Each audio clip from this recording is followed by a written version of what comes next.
So many women wrestle with insecurity, right? You might be one of them. I have been one of those women, not as much anymore because I've picked up on a verse in the Bible that has really helped me shed some of that insecurity, and I'll share that verse with you in just a minute. But I want to point out first that it's so important to overcome insecurity, because when you allow yourself to be enveloped by insecurity, well, you start to covet other women, you're constantly comparing yourself to other women and coming up short and then feeling even more badly about yourself, and then you put up with rude or abusive behavior by a boyfriend or a husband because you don't have the confidence to set boundaries. Yeah, insecurity, not good.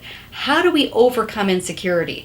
For me, there's been one particular verse that just leapt off the pages of the Bible and into my heart and helped me to shed that insecurity, because I started to realize how God sees me, how my loving Father, my Abba, my Papa sees me, the woman He created, His bride, His precious daughter. And this particular verse is Zephaniah 3:17.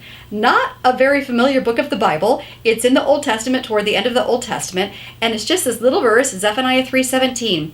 But to me, it paints a beautiful word picture of a loving daddy just cradling his little infant daughter in his arms. Listen to what this verse says. Again, Zephaniah 3:17.